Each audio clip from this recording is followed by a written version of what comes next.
안녕하세요. 저는 영양학 박사입니다. 그레이스라고 불러주시면 좋을 것 같고요. 숙명여대 식영과에서 겸임교수하고 있고 또 영양 관리하는 회사도 대표로 운영하고 있는 여러분들의 먹는 모든 것을 책임져 드릴 그레이스입니다. 반갑습니다. 사실은 지금 네. 저희 구독자분들이 신장 쪽에 네네네. 엄청 관심이 많으세요. 네. 어떻게 하면 신장 쪽에 좋은 음식을 어떻게 먹어야 될지 그런 것도 네. 관심이 많으시는데 사실 신장이라는 조직은 우리가 무언가를 먹었을 때에 모든 최종 배출을 담당해야 하는 기관이에요. 그렇다 보니까 평생을 살면서 이 신장을 가지고 나의 모든 먹는 걸 대사하고 마지막 찌꺼기 배출까지 완료가 되어야 내 몸의 대사가 완벽하게 진행이 되는 건데 우리 되게 오래 살잖아요. 그러니까 슬슬 신장이 지쳐가는 상태로 노화가 일어나게 되고 당뇨나 고혈압 같은 질환이 있으시면 신장이 같이 부가적으로 안 좋아져요. 그래서 우리나라의 당뇨병 유병률, 고혈압 유병률이 올라가면서 신장병에 대한 유병률이 같이 상승하고 있는데 아주 특징적으로 요즘은 젊은 신장병 환자가 많아요. 신장병 환자들의 나이가 점점 내려가고 있어요. 그래서 예전처럼 정말 시니어만을 위한 질환이 아니라 20대, 30대 분들도 나 체중 체크하는 것처럼 신장 수치 어떤지 한 번씩은 체크해 보실 필요도 있어요. 신장이 안 좋아지면 어떤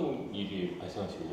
신장이 안 좋아지면 일단 찌꺼기를 배출하고 여과하는 작용 자체가 현저하게 낮아지는 건데요. 사실 신장이 단독으로 노는 기관이 아니라 이름도 보시면 신장 되게 비슷하잖아요. 그래서 심장의 역할과 작용, 신장의 역할과 작용이 서로 연결되어 있기도 해요. 그래서 우리가 고혈압 심각해지면 심혈관 질환 올 수 있다라는 얘기하잖아요. 그러면 자연스럽게 신장 질환이 합병증으로 올 수도 있는 거예요. 또 당뇨병도 내가 생기게 되면 당뇨병성 신증이라고 해서 당뇨 환자에게 신장 질환이 동시에 나타나는 합병증으로 진행이 될 수도 있어요. 신장이 좀 건강해지려면 종합적으로 건강관리를 잘해야 합니다. 맞아요. 그래서 만성 질환이라고 부를 수 있는 대표적인 2대 질환인 고혈압, 당뇨 이 두 개만 잘 관리를 하시면 신장 질환이 합병증으로 나타나는 것은 최소한 막을 수 있고 또 신장 질환이 위험한 이유는 건강하게 돌릴 수 있는 방법이 없어요. 신장 질환은 한 번 시작되면 그냥 안 좋아지는 쪽으로 계속 가는 거예요. 예를 들어서 내가 고혈압 위험군이다, 당뇨 위험군이다 경고를 들으면 운동도 하고 식사 조절도 하고 하면서 다시 정상 수치로 돌이킬 수 있는데 신장은 특징적으로 그렇게 안 돼요. 속도를 줄일 수 있을 뿐이지 그냥 안 좋은 방향으로 계속 가는 거예요. 그렇기 때문에 더 안 좋아지기 전에 내 스스로 관리하는 게 굉장히 중요한 질환인 거죠. 그럼 내 스스로 관리할 수 있는 방법 중에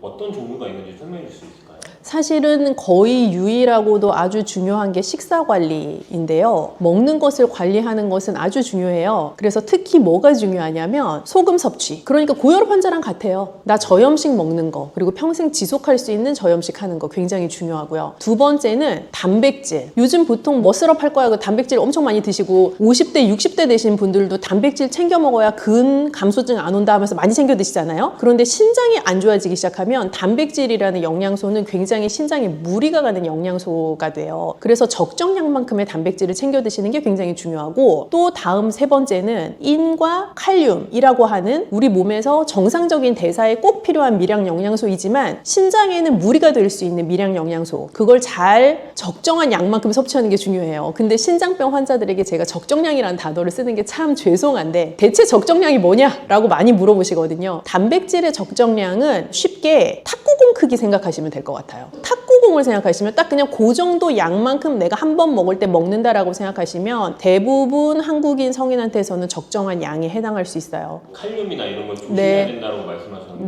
네네. 어느 정도까지 조심해야 되는지 솔루션이 혹시 있으신가요? 네, 그 신장병 환자분들의 문의가 워낙 많아서 사실 저희가 되게 사명감을 가지고 쓴 책이 바로 이것입니다.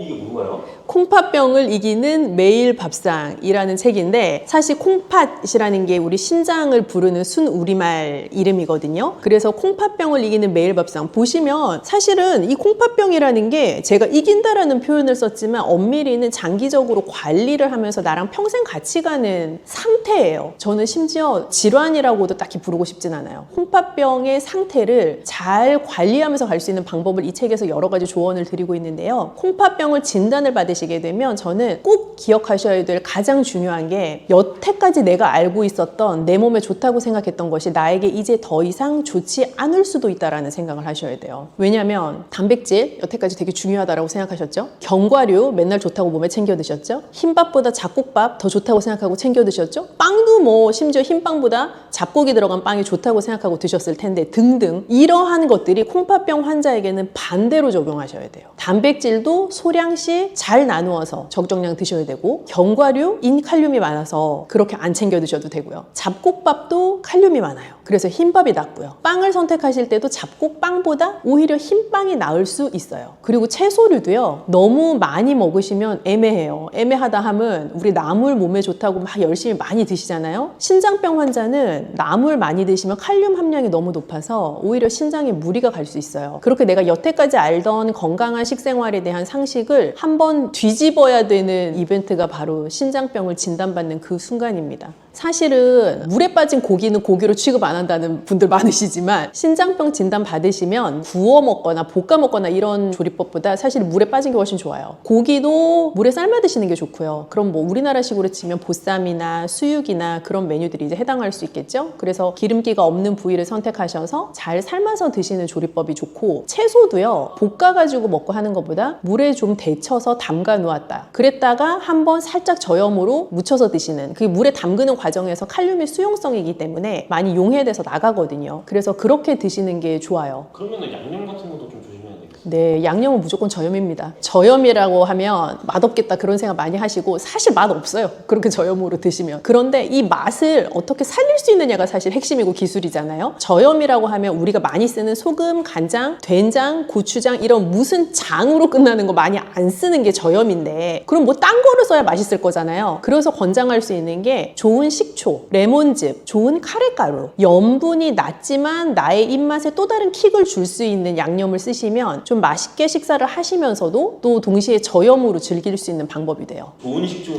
어떤 게 좋은 식초, 제가 이렇게 말씀드리면 좀 배신감이 느껴지실 수 있지만 모든 좋은 식재료는 사실 가격과 비례하거든요. 비쌀수록 좋다는 예, 식초는 사실 비쌀수록 좋은데 비쌀수록 좋다라는 것도 잘 생각을 해보셔야 되는 것이 무조건 비쌀수록 좋은 게 아니라 뒤에 성분을 보았을 때 추가적으로 당이 포함되어 있거나 무언가 이거를 인공적으로 발효를 했거나 하는 거 말고 자연 발효로 끝까지 나한테 전달될 때까지 추가적인 당의 애돈 없이 나온 식초가 좋은 식초죠. 그럼 발사믹 같은 게 좋은 예시가 될 수 있나요? 발사믹도 종류가 굉장히 많아서 모든 발사믹이 방금 제가 말씀드린 기준에 해당하는 것은 아니고요. 그래서 자연 발효된 식초를 찾아보겠다라고 생각하시면 좋을 것 같아요. 그럼 마늘은 어떤가요? 마늘은 좋은데 마늘이 또 제가 좋다고 말씀드리면 막 하루에 한 줌씩 드실까 봐 이게 또 감이 너무 좋다고 말씀 못 드리는데 모든 건 적정량이라고 말씀드렸잖아요. 우리가 곰이 사람 되려고 마늘 먹는 거 아니기 때문에 적정량을 드시는 게 일단 중요해요. 한 번 드실 때 한 2쪽, 3쪽 정도는 괜찮을 것 같아요. 그리고 생마늘 드시면 속이 아리는 분들이 있어요. 마늘의 성분 중에 속을 좀 자극할 수 있는 성분이 있기 때문인데 신장병 앓으시는 분들 중에서는 식사하는 재미가 없다라고 말씀하시는 분들이 많으시거든요. 그만큼 가려야 되는 식재료가 많기 때문인데 마늘도 좋다고 해서 생마늘 막 이렇게 드시면 그렇지 않아도 약간 식욕과 밥맛이 떨어진 상태에서 더 속이 불편하실 수가 있어요. 그래서 약간의 올리브유 같은 데 잘 구워서 드시는 것도 방법일 것 같아요. 콩팥을 좀 잘 관리하고 싶으면 네. 절대 피해야 되는 음식도 있을 것 같아요. 절대 피해야 되는 것은 우선 너무 가공이 많이 된 거. 이거는 사실 콩팥병 환자뿐만 아니라 모든 현대인이 일단 절대 피하면 좋은 것 중에 하나인데요. 왜냐하면 가공이 많이 됐다는 것은 그냥 내가 상상해 볼 때 공장에서 많은 프로세스가 진행된 거를 피하겠다라고 생각하시면 돼요. 만약에 당근을 먹겠다? 그럼 밭에서 농부 아저씨가 기르고 그거를 캐서 유통하는 업자가 마트까지 갖다 놓으면 내가 먹는 거잖아요. 얘는 공장에 안 들어간단 말이에요. 그런데 무슨 햄 이러면 뭘 잡아서 갈아서 모든 과정이 공장에서 다 진행이 되고 중간중간 이 햄을 좀 더 빨갛게 보이게 하기 위한 혹은 더 맛있게 보이게 하기 위한 더 반짝거리게 하기 위한 각종 첨가물들이 들어가잖아요. 그래서 그런 공장에서 벌어지는 단계가 최소화된 것이 사람한테 좋은데 그것이 특히 신장병 환자한테는 더 그래요. 그래서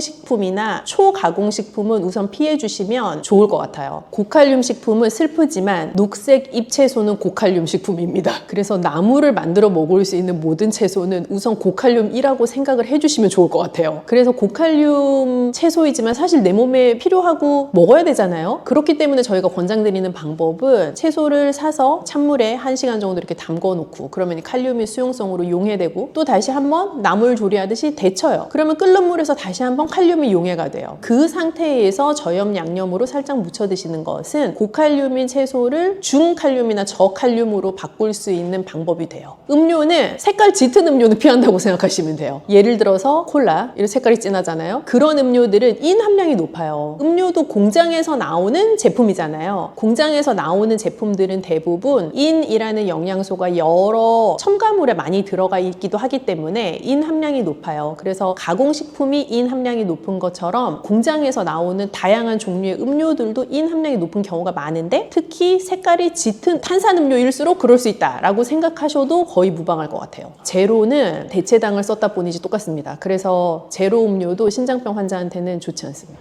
하루 식단을 챙기는 게 너무 쉽지 않아요. 왜냐하면 하루에 3끼나 먹어야 되는데 하루 3끼를 매번 똑같은 걸 먹을 수도 없고 너무 지겹단 말이죠. 그래서 사실 이 책에 보시면 하루 식단을 꾸릴 수 있는 아주 쉽고 간단한 방법이 많이 제한이 되어 있고 게다가 저는 또 이 음식은 예뻐야 된다고 생각하기 때문에 아주 예쁘게 먹을 수 있는 많은 방법들도 나와 있어요. 신장에 좀 고민이 많으신 구독자분들을 위해서 좀 한마디. 네, 사실 신장병에 걸리면 인생 살면서 되게 중요한 재미가 먹는 재미인데 그 먹는 재미를 많이 포기하셔야 된다라는 슬픈 감정을 느끼실 수도 있어요. 그런데 어찌되었건 신장병이 있다라는 것을 알게 되셨다는 건 그만큼 관리할 수 있는 기회가 나에게 주어졌다라는 것이기도 해서 지금부터라도 내가 지금 상태에서 가장 재미있게 즐겁게 맛있게 먹을 수 있는 음식들을 찾아 나가시면 좋을 것 같아요. 그래서 먹는 즐거움도 너무 많이 포기하지 마시고 또 내 상태에 대한 관리도 너무 부정적으로 생각하지 마시고 그 두 개를 잘 밸런스를 이루어 가실 수 있었으면 좋겠는데 그런 방법들을 제가 다른 영상 통해서도 다양하게 한번 제안을 드려볼게요.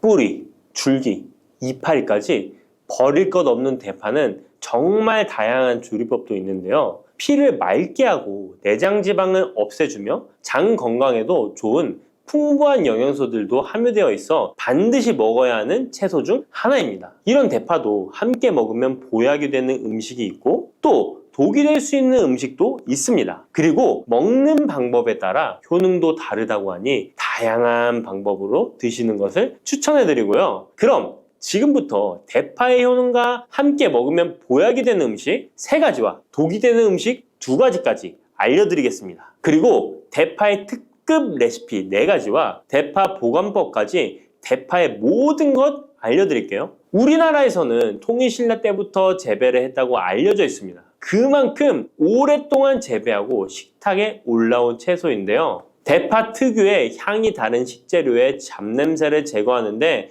탁월한 효과가 있어서 생선이나 고기류의 냄새를 제거하는 향신료로도 많이 사용되고 있죠. 뿐만 아니라 물에 넣고 끓이게 되면 감칠맛이 좋아져서 다양한 육수와 채소를 만드는 데에도 빠지지 않고 들어가는 재료이기도 합니다. 이런 대파의 첫 번째 효능이 바로 내장 지방을 싹 빼준다는 것입니다. 대파에는 특유의 향과 알싸한 매운맛을 나게 하는 성분이 있는데요. 이 성분이 바로 황화알릴이라는 성분입니다. 이 황화알릴은 대파에 열을 가해 굽게 되면 프로필메르캅탄이라는 성분과 아조엔이라는 성분으로 변하게 되는데요. 대파를 구울 때 매운맛을 내는 성분은 휘발이 되어 없어지고 단맛이 나는 성분이 생성되는데 그 성분이 바로 프로밀메르캅탄입니다. 이 프로밀메르캅탄의 단맛 강도가 설탕 단맛의 강도보다 무려 50배나 강해서 대파의 단맛이 좋아지는 건데요. 정말 놀랍지 않나요? 근데 단맛 하면 당뇨가 있는 분들은 혈당이 많이 오를까봐 걱정되시잖아요. 이 성분은 설탕과는 달리 혈당을 오르게 하지 않아서 당뇨가 있는 분들도 전혀 부담 없이 드실 수 있는 단맛입니다. 또 열을 가하면 아조엔이라는 성분이 만들어진다고 했잖아요.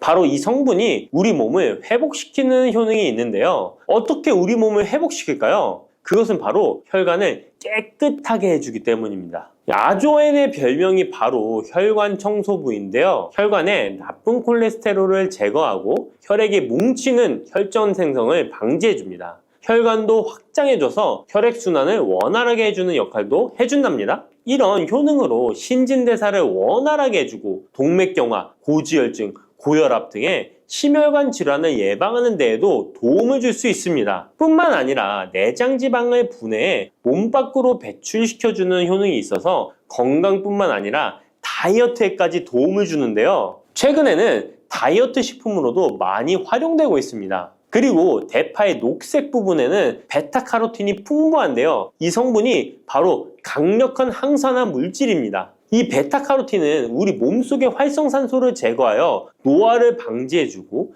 피부의 탄력을 유지하여 주름을 예방하는 효과도 탁월하여 피부 미용에도 좋은 영양소입니다. 그리고 면역세포의 기능을 강화해주어 감기나 독감 등의 질병을 예방하고 알레르기 반응을 억제해주는 효과도 있습니다. 또한 베타카로틴은 눈의 피로도 해소해주는데요. 시력을 보호하고 야맹증과 안구건조증을 예방하는 데에도 도움을 줄 수 있습니다. 대파의 베타카로틴은 구울 때 2.5배나 증가한다고 하는데요. 이런 대파의 효능을 극대화해 먹을 수 있는 방법이 있습니다. 대파의 특급 레시피 소개해드리겠습니다. 우선 대파를 깨끗하게 씻어주시고요. 5cm 정도로 잘라주십니다. 대파를 반으로 갈라주셔도 되고 그냥 사용하셔도 됩니다. 기름을 두르지 않은 팬에다가 대파를 올려서 구워주시는데 앞뒤로 골고루 약간 탄 것 같이 잘 구워줍니다. 이제 장을 만들어 줄 건데요. 물을 2컵 넣어주시고요. 간장을 반 컵 넣어줍니다.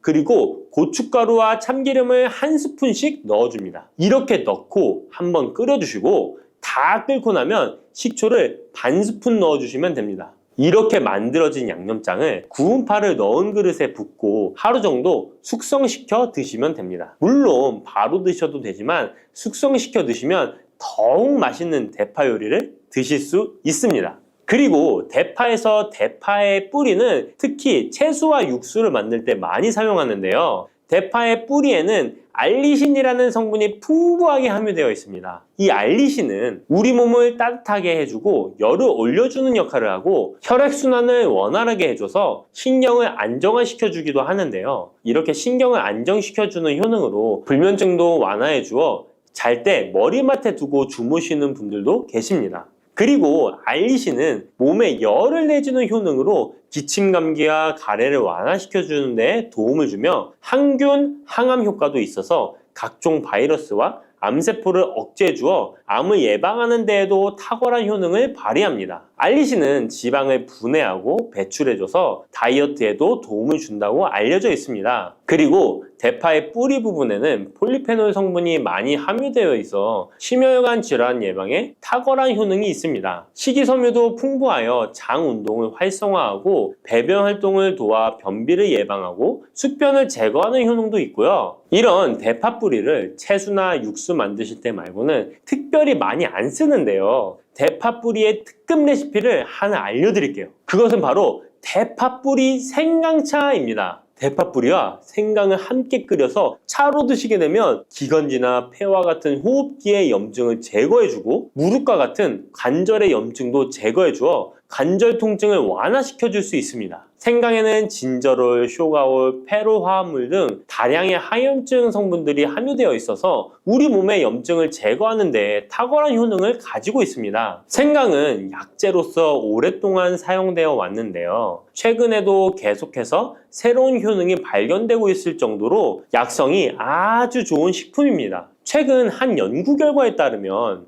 생강에는 소염 진통제로 많이 사용되는 이부프로펜과 비슷한 항염증 효과가 있고 류마티스 관절염을 완화시키는 데에도 효과가 있는 것으로 밝혀졌습니다. 그럼 지금부터 대파뿌리 생강차 만드는 방법을 알려드리겠습니다. 먼저 생강을 물에 넣고 끓여주시고요. 처음에는 강불로 해주시고 끓기 시작하면 중불로 줄여서 20분 정도 더 끓여줍니다. 그 후에 대파뿌리도 넣고 3분 정도 더 끓여주시면 됩니다. 이렇게 끓인 물에서 생강과 대파뿌리는 건져주시고 따뜻할 때 드시거나 냉장고에 넣고 시원하게 드셔도 됩니다. 이렇게 대파뿌리와 생강을 함께 끓여 차로 드시면 효과를 극대화할 수 있는데요. 다만 평소에 소화가 잘 안 되시고 위가 약하신 분들은 이렇게 끓인 대파뿌리 생강차에 물을 섞어서 연하게 드시는 것을 추천해 드립니다. 이렇게 해서 하루에 1번, 2번 꾸준히 드신다면 감기 걱정도 없고 염증을 완화시켜 관절염으로 인한 통증도 줄일 수가 있을 거예요. 그리고 대파와 함께 드시면 보약이 되는 식품에는 무도 있습니다.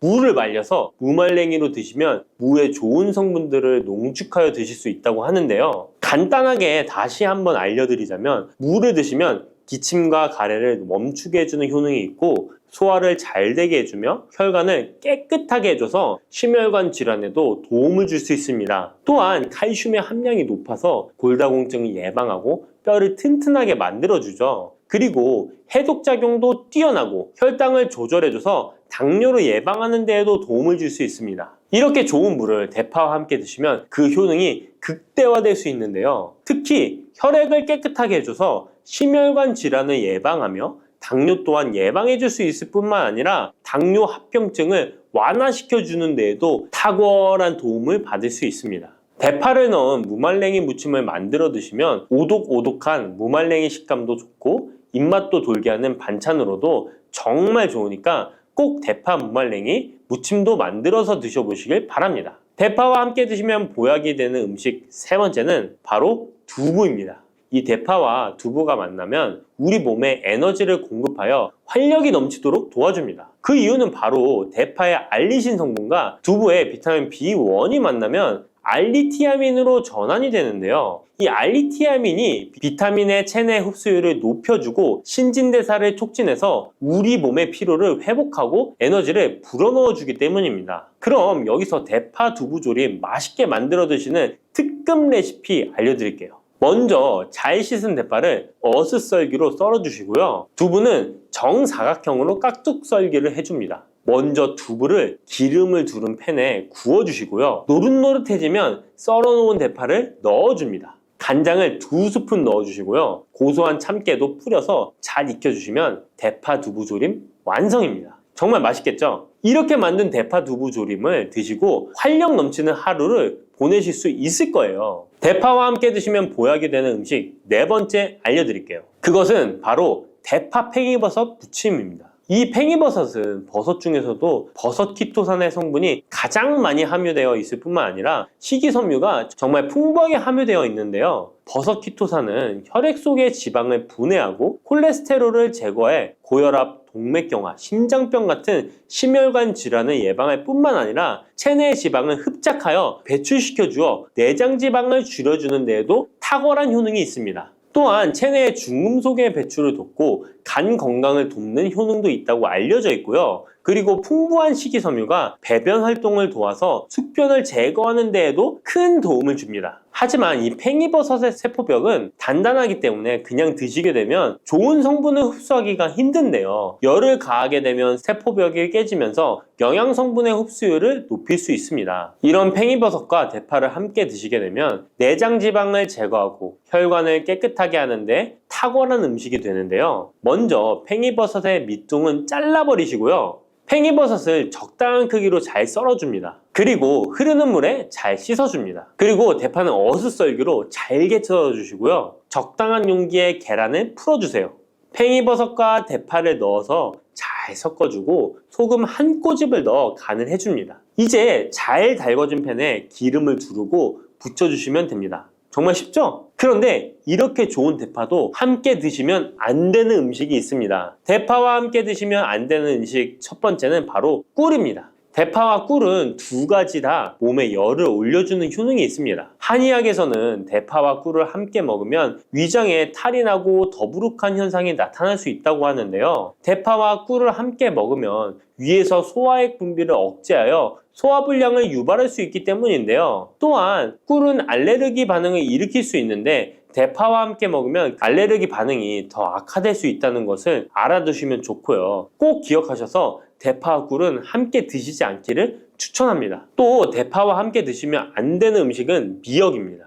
미역과 대파 둘 다 알긴산이라는 성분이 있는데 이 알긴산은 미끌거리는 식감이 있습니다. 함께 드시게 되면 식감이 안 좋은 이유도 있지만 식감보다도 더 중요한 이유가 있습니다. 왜냐하면 파에는 인과 유황 성분이 있기 때문인데요. 미역과 파를 함께 드시게 되면 파의 인과 유황 성분이 미역에 함유된 칼슘의 흡수를 방해하게 됩니다. 미역에는 칼슘 함량이 높아서 골다공증 예방에 좋은 효능이 있는데 이 효과를 떨어뜨리게 되는 것이고요. 미역국을 끓일 때 대파로 채수를 내어 시원한 미역국을 끓여 드시는 분들이 계신데 절대 미역국을 끓일 때 대파는 사용하지 않으셔야 합니다. 자, 다음으로는 대파 보관하는 법을 알려드릴게요. 대파를 한 단 사면 양이 많아 한 번에 드시지 못하는 경우가 많은데요. 대파를 보관하실 때는 씻지 않고 흙이 묻은 채 보관하는 것이 좋지만 사용하기 불편하기 때문에 씻어서 보관하는 방법 알려드릴게요. 우선 잘 씻은 대파를 줄기와 잎부분으로 나눠 잘라주시고요. 물기를 제거하고 키친타올을 넣은 지퍼백에 줄기와 잎부분을 나눠 담아 냉장고에 보관해 주시면 됩니다. 이렇게 하시면 2주에서 3주 정도는 보관 가능하시고요. 더 장기간 보관하시려면 냉동을 하시면 되는데 냉동 보관하시려면 대파를 사용하기 원하는 크기대로 잘라서 지퍼백에 넣어 냉동하시면 됩니다. 이렇게 하시면 냉동된 대파를 꺼내서 요리하실 때 바로 사용하실 수 있을 겁니다. 당근이 몸에 좋다는 사실은 이미 알고 계시죠? 몸에 좋다는 당근도 먹는 방법과 함께 먹는 음식에 따라 몸에 독이 될 수도 있고 보약이 될 수도 있다는 사실 알고 계신가요? 당근과 함께 먹으면 보약이 되는 음식, 당근을 먹는 방법, 그리고 당근을 제대로 먹을 때 나타나는 놀라운 효능까지 당근에 대한 모든 것을 알려드릴게요. 그리고 연예인이 3주 동안 11kg나 감량했다고 하는 당근 다이어트 방법도 영상 뒷부분에 있으니까 끝까지 시청해주세요. 그럼 당근에 대한 모든 것 바로 시작합니다. 당근의 대표적인 효능은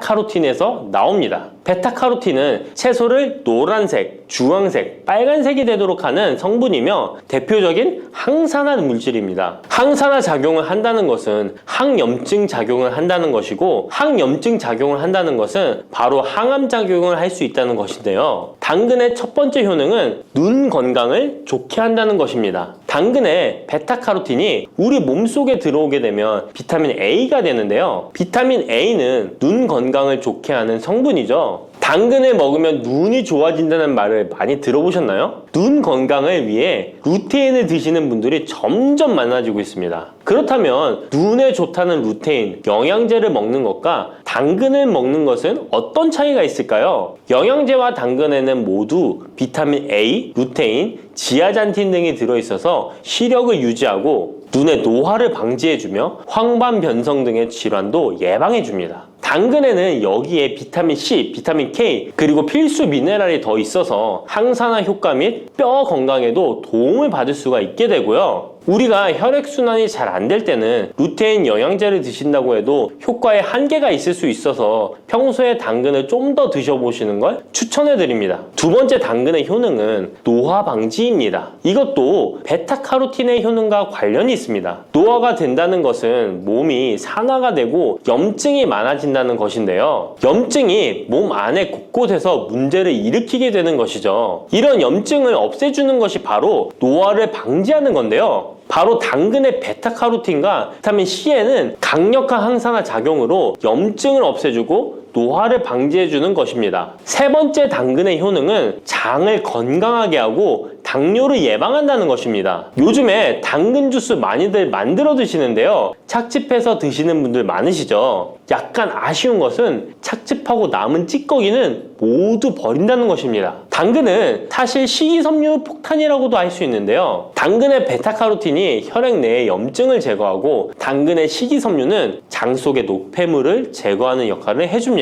장 속에 유산균이 살아가려면 유산균의 먹이가 있어야 되는데요. 이 먹이를 프리바이오틱스라고 합니다. 그리고 프리바이오틱스의 역할을 해주는 것이 바로 당근의 식이섬유입니다. 또한 식이섬유는 당을 흡착하여 배출해주는 효능이 있습니다. 이 효능은 당이 우리 몸에 흡수되는 속도를 늦춰주기 때문에 혈당이 급격하게 오르는 것을 막아주게 됩니다. 이런 과정은 당뇨를 예방하는데 아주 탁월한 효능을 발휘하는 것이죠. 네 번째 당근의 효능은 암을 예방하는 것입니다. 암이 발생하는 여러 이유 중 하나는 염증이 계속해서 발생하기 때문인데요. 폐에 염증이 반복해서 발생하면 폐암이 될 가능성이 높고 위에 염증이 반복해서 발생하게 되면 위암이 될 가능성이 높은 것이죠. 또 한 가지 경우는 혈액순환이 잘 되지 않는 곳에 암이 발생할 가능성이 높아집니다. 혈액순환이 잘 되지 않게 되면 그곳에 영양분이 잘 전달되지 않고 문제가 생겨도 회복이 더디거나 악화가 될 가능성이 높아져서 결국 암으로 발전하게 된다는 것입니다. 이러한 문제들을 해결해 주는 것이 바로 항산화 성분이고, 당근의 베타카로틴이 강력한 항산화 작용을 하여 암을 예방할 수 있는 것입니다. 간혹 흡연을 하는 분들이 베타카로틴을 섭취하면 폐암의 발병률이 높아진다고 하여 당근 섭취를 꺼리시는 분들이 있는데요. 걱정하지 않으셔도 됩니다. 암 발생은 당근과는 아무런 관련이 없습니다. 폐암이 발생했던 실험군은 당근을 섭취한 것이 아니고 베타카로틴 영양제를 섭취하는 것이었으며, 당근을 섭취한 실험군은 오히려 암 발병률이 낮았다는 연구 결과가 있습니다. 5번째 당근의 효능은 치매 예방입니다. 베타카로틴은 뇌혈관에도 작용을 하게 되는데요. 뇌혈관에 쌓이는 베타 아밀로이드를 제거하여 뇌신경을 활성화시켜주는 역할을 해줍니다. 이렇게 뇌신경이 활성화되면 기억력과 학습 능력이 향상되고 치매를 예방할 수 있게 되죠. 치매는 발병이 되면 치료하는 것은 거의 불가능해서 예방이 정말 중요한데요. 치매를 예방하는 데 가장 중요한 것이 혈관을 깨끗하게 하는 것입니다. 당근의 베타카로틴이 혈관을 깨끗하게 해주는 효능이 있으니 당근을 매일 하나씩 꾸준히 섭취하여 치매를 예방하시길 추천드립니다. 6번째 당근의 효능은 바로 다이어트에 효과적이라는 것입니다. 여성 연예인이 당근 다이어트로 3주 동안 11kg을 감량한 사실도 있는데요. 이런 효과를 누릴 수 있는 이유가 당근에 함유된 식이섬유 때문입니다. 풍부한 식이섬유는 포만감을 주고 섭취한 당 성분과 지방 성분을 배출시켜주는 역할을 하기 때문에 다이어트에 탁월한 효능이 있는 것이죠. 그렇다면 연예인이 활용했던 당근 다이어트 레시피 지금부터 알려드릴게요. 먼저 당근을 잘 씻어서 잘게 채를 썰어줍니다. 당근 1개에 소금 1스푼을 넣어서 10분 정도 저어주시고, 절인 물은 꼭 짜서 버려줍니다. 그리고 올리브오일과 식초에 버무려 밀폐용기에 담아 냉장고에서 2~3시간 숙성하신 후에 드시면 됩니다. 먹을 때는 사과를 채 썰어서 함께 드시면 더욱 맛있게 드실 수 있습니다. 이렇게 좋은 당근도 먹는 방법에 따라 효과를 10배 이상 늘릴 수도 있고, 함께 먹으면 더욱 좋은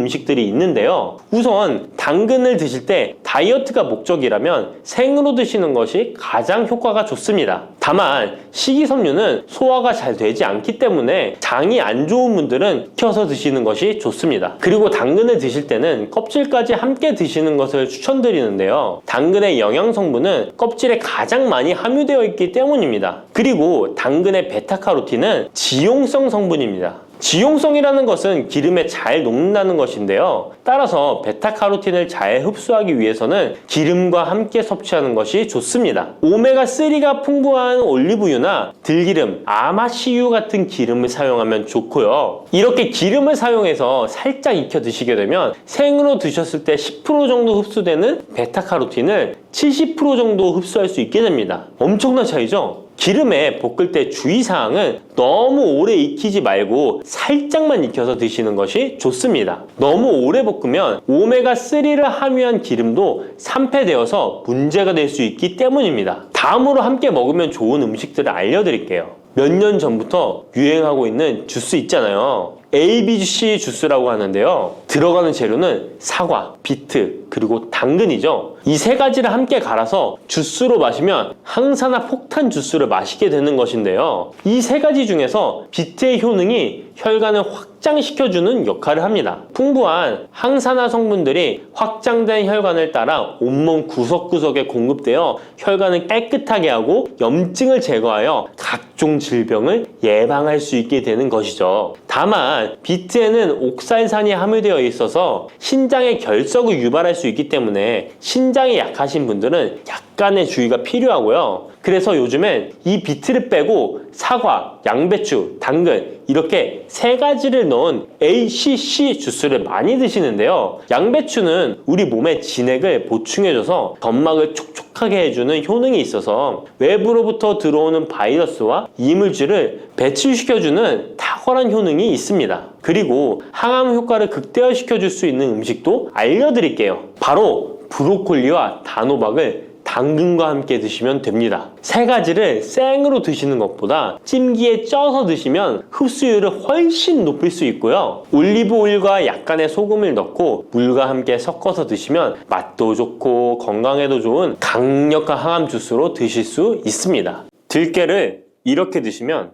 당뇨와 혈당이 싹 사라지고 치매도 예방할 수 있어요. 들기름. 들깨하면 무엇이 생각나시나요? 들기름에 북어와 미역국을 구수하게 볶아 시원한 북어 미역국을 끓여 먹어도 정말 맛있죠? 건강에도 좋다는 이 들기름과 들깨 잘못 먹으면 암에 걸리고 혈관 건강에도 악영향을 줘서 치매도 유발할 수 있다는 사실 알고 계셨나요? 들깨의 효능과 어떻게 먹을 때 건강을 해쳐 암에 걸리고 치매를 유발하는지, 그리고 어떻게 먹는 것이 건강하게 먹는 방법인지, 어떻게 보관하는 것이 가장 좋은 방법인지 들깨에 대한 모든 것 알려드릴게요. 나이가 들면서 산책하기도 힘들고 관절이 쑤시고 무릎 통증 때문에 힘드시지 않으신가요? 들깨의 첫 번째 효능은 바로 관절염에 좋다는 것입니다. 무릎이나 관절 통증 때문에 병원에서 진통제를 처방받으시잖아요. 이때 처방받는 진통소염제의 역할은 몸속에 프로스타글란딘이라는 물질의 생성을 억제해서 통증을 막아주는 건데요. 들깨 속에는 식물성 오메가3 지방산인 알파리놀렌산이 함유되어 있는데, 이는 체내에서 염증을 일으키는 프로스타글란딘의 생성을 억제하는 데 아주 좋은 효능을 발휘합니다. 우리가 오메가3를 먹는 이유 중에 하나도 혈관 건강이나 피를 맑게 해준다 등의 역할도 있지만, 몸속에 미세 염증을 잡아주는 역할도 있어 드시는 분들이 정말 많은데요. 들깨가 바로 이런 염증 유발물질을 억제해줘서 진통 역할을 한다는 것이에요. 그리고 들깨의 두 번째 효능은 바로 뼈 건강에 도움을 준다는 것입니다. 들깨는 관절염과 무릎 통증을 완화시켜주는 성분이 들어있을 뿐만 아니라 바로 뼈 건강에도 도움을 주는 식품인데요. 바로 칼슘 함량이 높기 때문입니다. 들깨의 100g에는 390mg 정도 되는 칼슘이 함유되어 있어 뼈 건강에 아주 도움을 줄 수 있는 좋은 식품이기도 합니다. 그래서 뼈 건강에 아주 도움을 줄 수 있는 좋은 식품이기도 합니다. 그래서 들깨를 꾸준히 섭취하면 골다공증 예방에도 참 좋은데요. 골다공증은 중년 이후 노화가 진행될 때 영양 불균형이 생기면서 많이 발병하게 되는데요. 여성의 경우 폐경 이후에 골밀도가 많이 감소해서 골다공증이 발생하는 경우가 많습니다. 노인의 골반 골절은 65세 이상은 30%가 1년 내에 사망하고 80세 이상은 50%가 2개월 내에 사망할 수 있으므로 노인의 뼈에 대한 관리는 매우 중요한데요. 골다공증의 관리는 뼈 건강을 유지하고 골절 위험을 줄이기 위해 중요합니다. 뼈 건강을 위해 들깨 꾸준히 섭취하는 게 좋겠죠? 나이가 들면서 깜빡깜빡하는 일이 잦아지고 기억력이 떨어져 고민되시는 분이 많으시죠? 이제 걱정하지 마세요. 세 번째 들깨 효능은 바로 뇌 건강, 뇌신경을 튼튼하게 해주고 기억력을 높여주며 치매를 예방하는 데 도움을 준다는 것입니다. 이렇게 좋은 효능이 있는 이유는 들깨에 바로 아까 잠깐 말씀드린 오메가3가 풍부하게 함유되어 있기 때문입니다. 오메가3는 등푸른 생선에 많이 함유되어 있다고 알고 계시잖아요. 이것은 동물성 오메가3고요. 식물성 오메가3인 알파리놀렌산이 들깨에 많이 함유되어 있는데요. 들깨에 함유된 지방산 중에서 60%가 바로 알파리놀렌산입니다. 이 알파리놀렌산은 뇌신경 보호에 탁월한 효과가 있는데요. 어떻게 뇌신경을 보호하느냐? 뇌신경에 염증을 일으켜 망가뜨리는 사이토카인이라는 물질이 있는데요. 이런 사이토카인 물질의 분비를 감소시키고요. 또 알츠하이머 치매 환자의 뇌에 많이 발견되는 비정상적인 단백질인 베타 아밀로이드도 바로 이 알파리놀렌산이 감소시키기 때문입니다. 참치에 많이 함유되어 있다는 DHA 들어보셨죠? DHA가 바로 대표적인 뇌기능 강화 물질인데요. 이 DHA가 기억을 높이는 데 도움을 주고 학습 능력 또한 좋게 하는데요. 이 DH는 체내에 합성되지 않아 식품으로 섭취를 해야 합니다. 들깨에 함유된 알파리놀렌산이 흡수될 때 바로 이 DHA로 전환이 됩니다. 어린이 전용 오메가3 같은 경우도 성인보다는 EPA보다 DHA 함유량이 높은 영양제도 많죠? 들깨가 뇌신경, 뇌 건강에 좋은 이유가 바로 이겁니다. 네 번째 들깨의 효능은 심장을 건강하게 하고 뇌혈관의 노화를 막아주는데 도움을 준다는 것입니다. 알파 리놀렌산이 체내에 흡수될 때 DHA로 변환된다고 했잖아요. 그뿐 아니라 바로 EPA로도 변환이 되는데요. 이 EPA가 어떤 역할을 하냐면 바로 혈소판 응집을 억제해 혈관에 혈전이 생기는 것을 방지하는 효능이 있습니다. 그리고 혈관을 튼튼하게 하는 효능과 혈액의 중성지방과 나쁜 콜레스테롤인 LDL을 낮추고 좋은 콜레스테롤인 HDL을 높여주는 역할도 합니다. 미국의 심장협회에서는 허혈성 뇌졸중, 심장마비로 인한 돌연사, 관상동맥 질환 등의 위험을 감소시키기 위해 매주 1에서 2회 이상 오메가3 지방산이 풍부한 등푸른 생선을 섭취하는 것이 도움을 준다고 발표했습니다. 그런데 이 오메가3 지방산의 함량을 살펴보면 100g당 오메가3 지방산의 함량이 연어에는 11.5g, 고등어에는 9.9g, 들깨에는 무려 63.1g이나 함유되어 있습니다. 정말 많이 함유되어 있죠? 들깨에는 연어에 비해 5배 이상 들어있다는 것입니다. 들깨를 꾸준히 드셔서 혈관도 건강하게, 심장도 튼튼하게 유지하시기 바랍니다. 다섯 번째 들깨의 효능은 바로 변비에 좋다는 것입니다. 들깨의 껍질에는 식이섬유가 풍부한데요. 들깨 100g에는 18g 정도로 풍부한 식이섬유가 함유되어 있습니다. 이 식이섬유는 장내에서 수분을 흡수하게 되는데요. 수분을 흡수하여 대변을 무르게 하고 장 운동도 촉진하여 변비를 예방하는 데 도움을 주는 것입니다. 또한 불포화 지방산이 풍부한데요. 들깨에 함유된 리놀렌산이 대장의 염증을 억제해주고 변비로 인해 발생할 수 있는 대장질환 또한 예방하는 데 도움을 줄 수 있습니다. 여섯 번째 들깨의 효능은 바로 췌장을 건강하게 하는데 도움을 준다는 것입니다. 들깨에 풍부하게 함유된 루테올린이라는 성분이 있는데요. 이 성분이 몸 안에서 인슐린에 대한 반응도를 높이는 기능을 합니다. 이게 무슨 말이냐면 췌장에서 인슐린을 조금만 분비하게 돼도 몸 안에서 이 인슐린이 작용을 잘해서 혈당이 급격히 올라가는 것을 막아주고 이렇게 되면 췌장에서 인슐린 분비를 줄일 수 있겠죠. 이렇게 췌장의 부담을 많이 덜어줄 수 있다는 것입니다. 루테올린을 통한 인슐린 반응도가 높아지면 당뇨도 예방할 수 있고 혈당 조절에도 많은 도움을 받을 수 있는 것입니다. 일곱 번째 들깨의 효능은 알레르기성 질환을 예방하는데 도움을 주는 것입니다. 들깨에 오메가3 지방산이 많이 함유되어 있다고 했잖아요. 이 오메가3 지방산이 염증을 억제하고 면역력을 강화시키는 효과가 있어서 알레르기 증상을 예방하고 완화시키는데 도움을 줄 수 있는 것입니다. 그리고 또 비타민 E가 풍부하게 함유되어 있는데요. 비타민 E는 항산화 작용에 뛰어나고 알레르기 반응을 일으키는 물질인 히스타민의 분비를 억제하는 효과가 있습니다.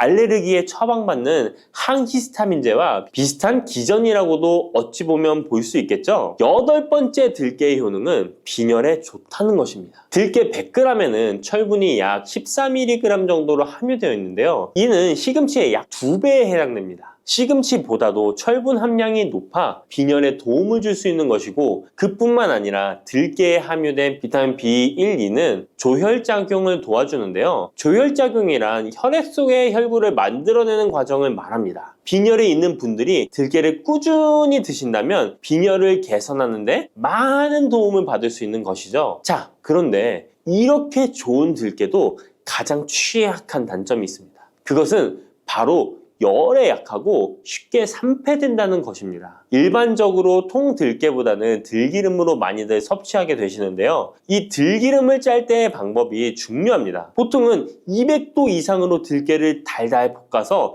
기름을 짜게 되는데요. 이때 몸에 좋은 오메가3 지방산이 대부분 파괴가 납니다. 그래서 들기름을 드실 때는 저온에서 압착한 기름을 사용하시는 것이 좋습니다. 저온에서 압착한 기름은 제가 하단 링크에 있으니까 잘 구경해 보세요. 저온 압착유 또는 생들기름이라고도 하는데요. 이 기름을 요리에 사용할 때에도 열에 오랫동안 가열하지 마시고 요리가 끝나갈 무렵에 들기름을 넣어주시거나 먹기 직전에 드레싱을 하여 드시는 것이 좋습니다. 들기름은 또한 산패가 쉽게 되는데요. 들기름이 산패되면 벤조피렌이 생성되게 되는데 이게 1급 발암물질입니다. 산패된 들기름을 지속적으로 드시게 되면 발암물질을 계속 먹게 되는 것이죠. 그래서 들기름의 사용기한을 지켜주시는 것이 좋은데요. 보통은 2달 이내로 드시는 것이 좋고 개봉을 하셨다면 1달 이내에 소비하시는 것을 권장드립니다. 보관 방법도 정말 중요한데요. 신문지나 검은 비닐 등으로 감싸서 빛을 차단하고 밀봉한 상태에서 반드시 냉장 보관하시기 바랍니다. 만약 실온에 두신다면 들기름의 산패는 급속히 진행되기 때문입니다. 그런데 이 들기름을 오래 보관할 수 있는 방법도 있는데요. 그것은 참기름과 섞어서 보관하시는 것입니다. 참기름에는 비타민 E와 세사몰이라는 성분이 있는데요. 이 성분이 산패를 막아주는 데 도움을 줍니다. 이 세사몰이라는 성분은 참기름을 고온에 볶거나 기름을 짜는 과정에서 생성되는 물질인데요. 이 때문에 다른 기름에 비해 참기름이 산패가 느리고 지속성이 좋은 것이죠. 그래서 들기름과 참기름을 7:3 또는 8:2 정도로 섞어서 보관하시면 조금 더 오래 보관하실 수 있습니다. 그런데 들깨를 기름으로 드시게 되면 들깨 껍질을 섭취할 수 없는데요. 들깨 껍질에 몸에 좋은 식이섬유와 대표적인 항산화 물질인 폴리페놀 성분들을 다